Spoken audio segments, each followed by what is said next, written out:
लोगों को ये क्वेश्चन हार्ड लगते हैं, मैं जानता हूँ, तो इसीलिए पहले आप लोग क्या करो, इन क्वेश्चन को सॉल्व करने से पहले एग्जाम्पल अच्छे से करके रखो। कैनाल सिस्टम ये स्पॉन्जेस में पाई जाती है, तो स्पॉन्जिला इसका आंसर ये आएगा।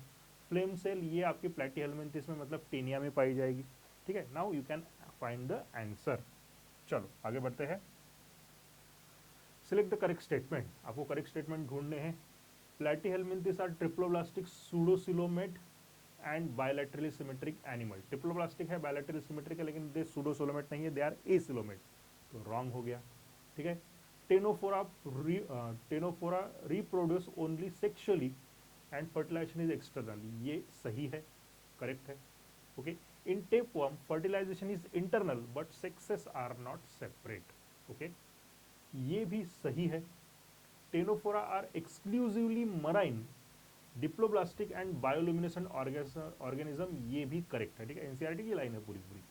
इन sponges fertilization is external and development is direct, ये रॉन्ग हो गया बच्चों। ठीक है, डायरेक्ट नहीं होती है, उनकी भी इनडायरेक्ट ही होती है। ठीक है, इनमें भी लार्वा ही बनती है। ओके, तो अब देखिए कौन से आपको करेक्ट स्टेटमेंट कौन से दिख रहा है आपको। यहाँ पे बी दिख रहा है, सी दिख रहा है और डी दिख रहा है। ठीक है, तो बी सी डी वाला कौन सा आंसर है, डी आंसर है। ठीक है, so answer last is your correct option.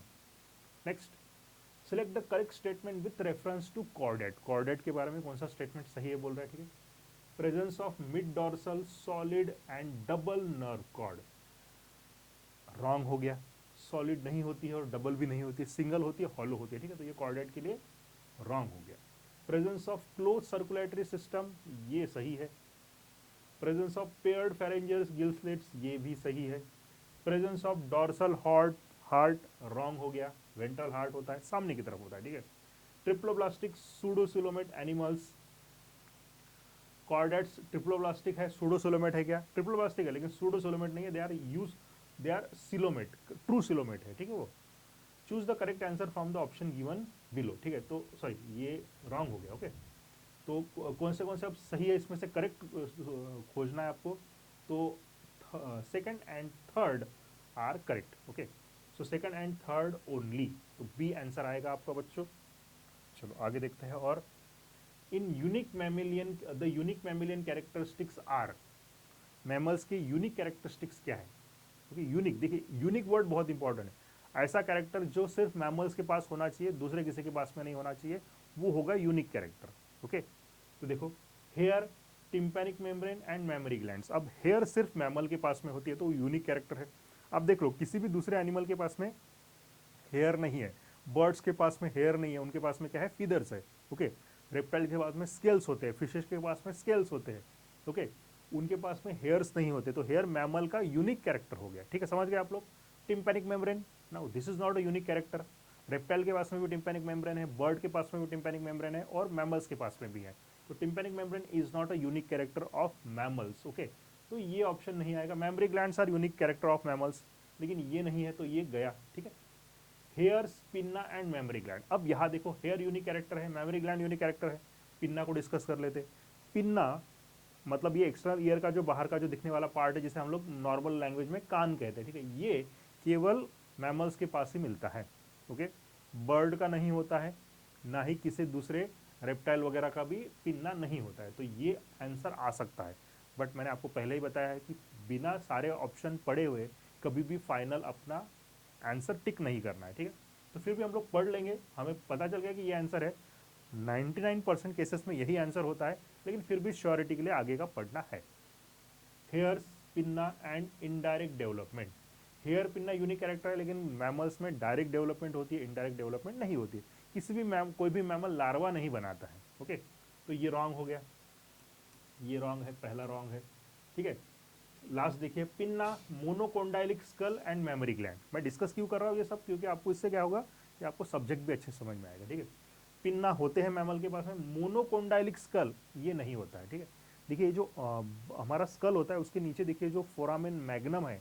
ठीक है, जहाँ से आपका स्पाइनल कॉर्ड निकलता है, ये स्कल से जो स्पाइनल कॉर्ड निकलेगा फोरामेन मैग्नम, उसके साइड में दो ऑक्सीपिटल कोंडाइल्स होती है। तो इसीलिए हमारा जो स्कल है बच्चों वो क्या है, डाइकोंडाइलिक है या बाइकोंडाइलिक है, not monocondylic. Okay, monocondylic skull reptiles में होता है, हमारा क्या होता है, बाइकोंडाइलिक या डाइकोंडाइलिक होता है। ओके, सो ये भी क्या हो गया बच्चों, रॉन्ग हो गया। आपको ये मोनोकोंडाइलिक स्कल मतलब समझ में आ गया है।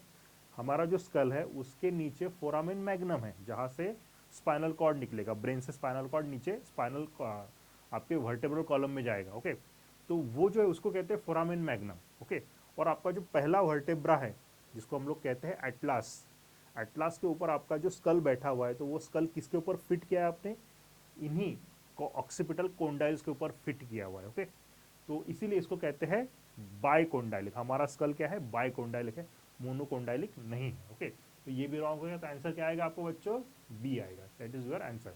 यूनिक कैरेक्टर क्या है, hair, pinna and memory gland. Next देखते हैं अभी अपन, in which of the following animals digestive tract has additional chamber like crop and gizzard. तो याद रखना बच्चों, ये क्रॉप गिजार्ड वगैरह जो है ना, ये बर्ड्स के फीचर है, एव्स के। ओके, तो यहाँ पे आपको देखना है, बस वही एग्जाम्पल वाली बात आ गई। ठीक है, तो यहाँ पे उसमें भी क्या किया है इन्होंने, कॉमन नेम की बजाय पे साइंटिफिक नेम दिए है। ठीक है, तो उससे हमें याद रखना है। तो वो हमें ढूंढने अब की इसमें से बर्ड, सारे के सारे बर्ड कौन से, बुफो मतलब फ्रॉग, तो ये गया। बेलानोप्टेरा ये आपकी हो गई व्हेल, ये भी गया। बैंगारस मतलब ये आपका स्नेक हो गया, तो ये भी गया। तो ये पहला ऑप्शन नहीं आएगा, रॉन्ग हो गया।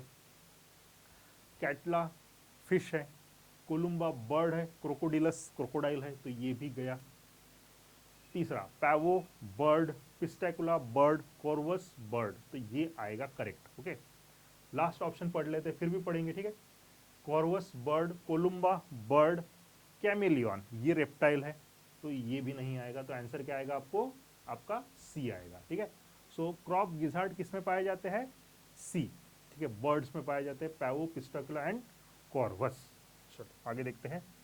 Next, given below are two statement, one is labelled as, अच्छा ये असर्शन रीजन है, सारा पढ़ने की जरूरत नहीं, यहाँ पे असर्शन दिख रहा है, देखो ये, और ये है रीजन। ओके, तो फेवरेट क्वेश्चन है हमारे, है ना हम सबको इससे डर लगता है थोड़ा सा, हमेशा असर्शन रीजन से बच्चे हमेशा डरते हैं। ओके, सो डरने की कोई बात नहीं है, थोड़े अलग टाइप के क्वेश्चन होते हैं, ये थोड़ा एम्स का पैटर्न है। ओके, लेकिन डरना नहीं है इन क्वेश्चंस को, इन क्वेश्चंस को कैसे सॉल्व करना है मैं आपको समझाता हूँ। ठीक है, बिल्कुल टेंशन नहीं लेना है, शांति से करना है। हाँ, एक बात याद रखिए, अगर आपके पास में टाइम है then you can go for it. Okay, अगर आपके पास में बिल्कुल भी टाइम नहीं है, ठीक है, बहुत जल्दी जल्दी करना है आपको, ठीक है, टाइम कम है आपके पास बचा हुआ, तो इनको टाइम होगा तो ही करना है, नहीं तो नहीं करना है। ठीक है, क्योंकि ये टाइम खाते हैं, याद रखना। ओके, अब देखिए मैं आपको सिंपल टेक्निक बताता हूँ कैसे इनको आंसर करते हैं, मैं कैसे आंसर करता हूँ इनको। ठीक है, देखो ध्यान दो, इसमें क्या होता है, असर्शन और रीजन दो होते हैं, और ऑप्शन भी इनके जो है ना वो फिक्स है, सबको याद हो गए। असर्शन एंड रीजन आर, पहला ऑप्शन होता है assertion and reason are correct, reason is the correct explanation of assertion, ये रहेगा पहला ऑप्शन। दूसरा क्या रहेगा, assertion reason are correct, reason is not correct explanation of assertion, ये second B option. Third option क्या रहेगा, assertion is correct, reason is wrong. Fourth क्या रहेगा, assertion is wrong, reason is correct, ऐसा कुछ रहेगा। ठीक है ना, तो अब देखिए कैसे इसको सॉल्व करना है। तो ऑप्शन भी इनके फिक्स रहते हैं और असर्शन रीजन रहता है। तो ध्यान दीजिए, आपको सबसे पहले क्या करना है, असर्शन पढ़ना है। ओके, उसको आइडेंटिफाई करना है कि वो स्टेटमेंट सही है या गलत है, फिर उसको भूल जाना है, फिर आपको रीजन पढ़ना है, उसको देखना है आपको कि वो सही है या गलत है, करेक्ट है या इनकरेक्ट। ओके, चलो, अगर आपका असर्शन भी करेक्ट आता है और रीजन भी करेक्ट आता है तो आपका आंसर ए और बी में से कोई एक रहेगा, और अगर आपका इन दोनों में से कोई गलत आता है, एक या दोनों भी गलत आते हैं, तो आपका आंसर सी डी में से कोई रहेगा। ओके, अगर इन दोनों में से एक गलत आता है तो आंसर निकालना जनरली बहुत ईजी जाता है, जल्दी से आपका आंसर आ जाता है, सी और डी में से कोई तो भी एक आंसर रहेगा आपका। ठीक है, थर्ड फोर्थ में से। लेकिन अगर दोनों सही आते हैं, ओके, तो फिर क्या होता है, फिर थोड़ा हमें कंफ्यूजन होता है जनरली। फिर अगर दोनों सही आ गए ना बच्चों, तो जनरली हमारा आंसर ए ही निकलता है हर केस में, लेकिन फिर बाद में देखते हैं, जब चेक करते हैं हम लोग उसका आंसर, तो वो बी हो जाता है। तो सर ऐसा क्यों हो गया, क्योंकि हम लोग इंटेंशनली उसको जानबूझ के उसको क्या करते हैं, उस रीजन को करेक्ट एक्सप्लेनेशन ठहरा देते हैं अपन, वो नहीं होता है लेकिन हम लोग उसको जानबूझ के करते हैं। तो डोंट बी बायस्ड, बायस्ड नहीं होना है। ठीक है, शांत दिमाग से, एकदम न्यूट्रल दिमाग से उसको सोचना है। ठीक है, चलो देखो, तो मान लेते हैं कि आपका अगर सही आ गया, दोनों भी असर्शन और रीजन दोनों भी सही है, तो उस केस में कैसे सॉल्व करोगे। तो आपको क्या करना है, फिर से असर्शन पढ़ना है, बीच में बिकॉज लगाना है और फिर रीजन पढ़ना है। मतलब असर्शन रीजन दोनों एक साथ में पढ़ने हैं और दोनों के बीच में बिकॉज ये वर्ड लगा के फिर पढ़ना है, और फिर सोचना है कि क्या ये हमें सही निकल रहा है, क्या इसका मीनिंग निकल रहा है, न्यूट्रल दिमाग से सोचना है। अगर वो सही लग रहा है आपको, then go for the first option, और अगर आपको वो सही नहीं लग रहा है, then go for the second option, right. ठीक है, अब ये जो भी मैंने बड़बड़ की है ये मैं आपको एग्जाम्पल से यहाँ पे समझा देता हूँ। ठीक है, देखिए अगर आपका इन दोनों में से कोई एक गलत हो जाता है तो फिर आंसर निकालना सही है, तो उस केस में 99% हमारे गलत नहीं होते, सही आते हैं। अगर ये दोनों में से एक गलत है तो, लेकिन अगर ये दोनों सही है तो फिर बहुत बार हमारा गलत ही हो जाता है। तो उसी केस को हम लोग यहाँ पे अब डिस्कस करते हैं। देखिए ध्यान दो, असर्शन, पहले असर्शन पढ़ूंगा, उसको आइडेंटिफाई करूँगा सही है या गलत है, फिर मैं रीजन पढ़ूंगा, वो आइडेंटिफाई करूँगा वो सही है या गलत है। ठीक है, all vertebrates are chordate but all chordates are not vertebrate. क्या ये सही है? सारे वर्टेब्रेट कॉर्डेट है लेकिन सारे कॉर्डेट वर्टेब्रेट नहीं है, बराबर है। कॉर्डेट बड़ा ग्रुप है, उसमें का एक ग्रुप है वर्टेब्रेटा, तो ये स्टेटमेंट क्या है बच्चों? सही है। चलो असर्शन सही हो गया। रीजन पढ़ते हैं, असर्शन भूल जाओ, अब रीजन पढ़ो।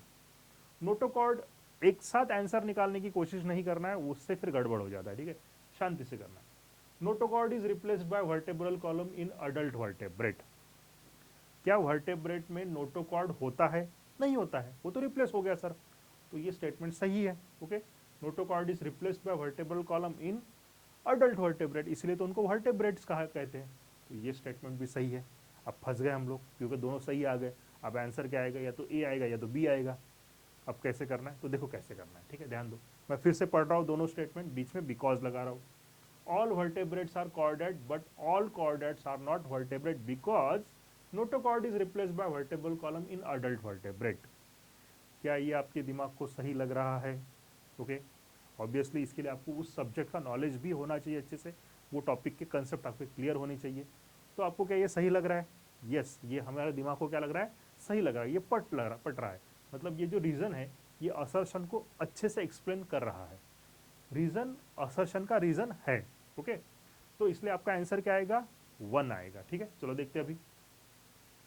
Both A and R correct. अच्छा, इन्होंने ऑप्शन आगे पीछे कर दिया। ठीक है, मतलब मैंने क्या सोचा था कि पहले आपका शायद कौन सा, अच्छा ये जो डी दिया है इन्होंने, मैं उसको समझ रहा हूँ कि ये पहले आता है, जनरली स्टैंडर्ड अपने बुक में देखोगे तो यही पहले आता है। ठीक है, तो आपका आंसर देखिए या तो ये इसमें से या इसमें से आएगा। देखिए कौन सा है, तो ये कहाँ पे लिखा है इन्होंने, वो करेक्ट एक्सप्लेनेशन है करके, both A and R are correct and R is the correct explanation of ए।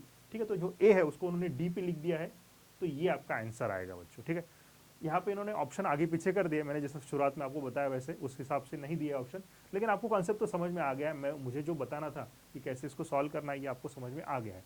अगर नहीं आया है तो फिर से रिवाइंड करके देख लीजिए। ठीक है, चलो आगे बढ़ते हैं।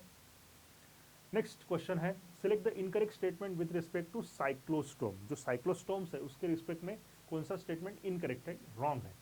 दे lack scales and paired fin, ये स्टेटमेंट सही है। They have circular mouth with jaw, no, wrong, ये रॉन्ग हो गया। सर्कुलर माउथ तो है लेकिन वो सकिंग माउथ है, जॉ लेस माउथ है, तो ये विथ जॉ वाला जो स्टेटमेंट है वो रॉन्ग हो गया है। They bear 6 to 15 pairs of gills, सही है। Okay, they migrate to deep sea for spawning, okay, ये रॉन्ग हो गया बच्चों, वो डिप सी में नहीं जाते हैं।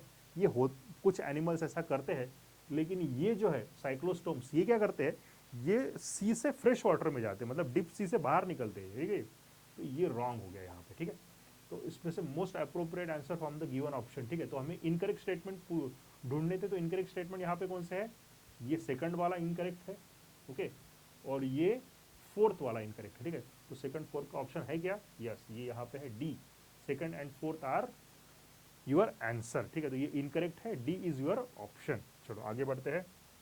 Next question, which of the following animal has 3 chambered heart? 3 chambered heart किसमें होता है? देखिए, फिशेस में 2 चेम्बर्ड हार्ट होता है, एम्फीबियन में 3 चेम्बर्ड हार्ट होता है, रेप्टाइल में 3 चेम्बर्ड हार्ट होता है with few exception like crocodiles. बाद में के जो है एव्स और मैमल्स, उनमें 4 चेम्बर होते हैं। ठीक है, तो रेप्टाइल और एम्फीबियन ये दोनों है, यहाँ पे देखना है। ठीक है, तो डायरेक्ट डायरेक्ट इन्होंने एनिमल के नाम दिए, मतलब स्पेसिफिक एग्जाम्पल दिए है। टेरोपस नहीं आएगा। ठीक है, स्कोलियोडॉन नहीं आएगा। ओके, स्कोलियोडॉन मतलब ये क्या हो गया आपका? कॉन्ट्रिस्टाइस हो गया। हिप्पोकैम्पस, ये तो बोनीफिश हो गई। ओके, एंड चेलोन, ये आपका क्या होगा बच्चों? रेप्टाइल हो गया। और ये क्रोकोडाइल नहीं है, तो इसमें क्या होगा? 3 चेम्बर्ड हार्ट होगा, तो आंसर इज योर डी। आगे बढ़ते हैं। Read the following statement. Metagenesis observed in helminths. Okay, तो कुछ स्टेटमेंट यहाँ पे दिए हुए। Metagenesis, what is metagenesis? Alternation of generation. Polyp produces Medusa, Medusa produces polyps. ठीक है, तो ये जो देखते हैं अपन, ठीक है, उसको कहते हैं मेटाजेनेसिस। ये आपकी मिलती है सिलेंट्रेट में, नॉट इन हेलमिंथिस, मतलब इनमें नहीं होती है। तो ये रॉन्ग हो गया बच्चों। Okay, this statement is wrong. Echinoderms are triploblastic and coelomate animals. Echinoderm triploblastic है और सिलोमेट है, यस ये सही है। ठीक है। राउंड वर्म्स है organ system level of body organization, इनमें ऑर्गन सिस्टम लेवल आई है, पहली बार राउंड वर्म में ही आती है ऑर्गन सिस्टम लेवल। ओके।